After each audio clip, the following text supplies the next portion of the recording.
Hello everyone. അപ്പോൾ എല്ലാവർക്കും the engineers choice എന്ന് പറയുന്ന യൂട്യൂബ് ചാനലിലേക്ക് സ്വാഗതം. അപ്പോൾ നമ്മളിന്ന് പഠിക്കാൻ വേണ്ടി പോകുന്നത്, സബ്സ്ക്രൈബ് ചെയ്യാത്തവരൊക്കെ ഒന്ന് സബ്സ്ക്രൈബ് ചെയ്തേക്കണേ. അത് കഴിഞ്ഞിട്ട് നമുക്ക് കാര്യങ്ങളിലേക്ക് കിടക്കാം. നമ്മളിന്ന് +1 ട്രിഗണോമെട്രി എന്ന് പറയുന്ന ചാപ്റ്ററിലെ കുറച്ച് സിമ്പിളായിട്ടും പക്ഷേ ഇമ്പോർട്ടൻ്റ് ആയിട്ടുള്ള കുറച്ച് കാര്യങ്ങളാണ് നമ്മൾ നോക്കുന്നത്. നമ്മുടെ ക്വസ്റ്റ്യൻ നോക്കിക്കടാ, prove that sine x plus cos x the whole square is equal to 1 + 2 x. Sine എക്സും കോസ് എക്സും ആഡ് ചെയ്തിട്ട് അതിന്റെ സ്ക്വയർ എടുക്കുമ്പോൾ അത് 1 + sin 2x ഈക്വൽ ആണ് എന്ന് ഞാൻ തെളിയിക്കണം അത്രേ. എങ്ങനെ ഞാനത് തെളിയിക്കും? നമുക്കറിയാം അല്ലേ, sine x plus sine square x plus cos square x ആണെങ്കിൽ അതിനെ 1 എന്ന് എഴുതാൻ എനിക്കറിയാം. പക്ഷേ ഈ sine x plus cos x whole square x എന്ന് പറഞ്ഞാൽ എന്ത് തേങ്ങയാണ്? എടാ, നിങ്ങൾ അങ്ങനെ ഒന്നും ചിന്തിക്കല്ലേ. എന്ത് തേങ്ങയാണ് എന്ത് മാങ്ങയാണെന്നൊന്നും ചിന്തിക്കരുതേ. എടാ, ഇത് കണ്ടാണ്ടല്ലോ, നമ്മൾ കുഞ്ഞിലെ നമ്മൾ ചെറിയ ക്ലാസ്സിൽ പഠിച്ചൊരു ഫോർമുല നിങ്ങളുടെ മനസ്സിലേക്ക് ഓർമ്മ വരുന്നുണ്ടോടാ? A+B the whole square. കണ്ടോ, A+B എന്ന് പറയുന്ന ഒരു ഫോർമുല പോലെ അല്ലടാ ഇത്.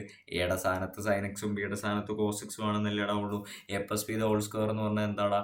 A² + B² + 2AB അല്ലേ? അപ്പൊ ചിലർ A² + 2AB + B² അല്ലേ? എടാ, നടുക്ക് പ്ലസ് അല്ലേ? പ്ലസ് ആയതുകൊണ്ട് നിങ്ങൾ അങ്ങോട്ടും ഇങ്ങോട്ടും മാറ്റിയിട്ടാലൊന്നും കുഴപ്പമില്ല. അപ്പൊ A² + 2AB + B² എന്ന് പറഞ്ഞാലും A² + B² + 2AB എന്ന് പറഞ്ഞാലും ഇതാണ് സംഭവം. ആ ഒരു താളത്തിന് വേണ്ടി ആദ്യം സ്ക്വയർ ഉള്ള ടൈമിനെ എല്ലാം ഒന്നിച്ച് എഴുതാൻ വേണ്ടിയിട്ട് അങ്ങനെ ഫോമിൽ ഇങ്ങനെ ഒന്ന് മാറ്റിയെന്നുള്ളൂ. എല്ലാം സെയിം ആണ്. നിങ്ങൾ എങ്ങനെ എഴുതിയാലും ഉത്തരവൊക്കെ അതേപോലെ തന്നെ കിട്ടത്തുള്ളൂ.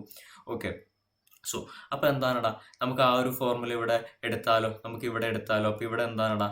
Sign x plus cos x the whole square എന്നല്ലേ നമുക്ക് തന്നേക്കുന്നത്? അതെയല്ലോ, അതെ.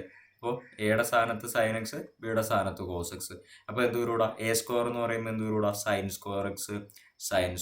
B² എന്ന് പറഞ്ഞാൽ എന്തൂരൂടാ? Cos square x plus 2 × A എന്ന് പറഞ്ഞാൽ സൈൻ എക്സ് അല്ലേ? Sine x. ബി എന്ന് പറഞ്ഞാൽ കോസ് എക്സ് അല്ലേ? Cos x. 2AB എന്ന് വന്നു. ദിസ് ഈസ് ഈക്വൽ ടു എന്തെന്ന് വന്നടാ? Sine square x plus cos square x. നമ്മൾ നേരത്തെ പറഞ്ഞ sine square x plus cos square x ആണ് ഞാൻ ഒന്നും എഴുതിയേനെ. പക്ഷേ ഇവിടെ sine x plus cos x whole square ആയതുകൊണ്ടാണ് A+B ഹോൾ സ്ക്വയറിന്റെ ഫോർമുല അപ്ലൈ ചെയ്തത്. ഇതെന്താണടാ? Sine square x plus cos square x എന്ന് പറഞ്ഞാൽ sine square x plus cos square x എന്ന് പറഞ്ഞാൽ 1 അല്ലേ? അതേ 1 ആണ്. സോ ഇതിന് പകരം ഞാൻ 1 എന്ന് എഴുതിക്കോട്ടെ.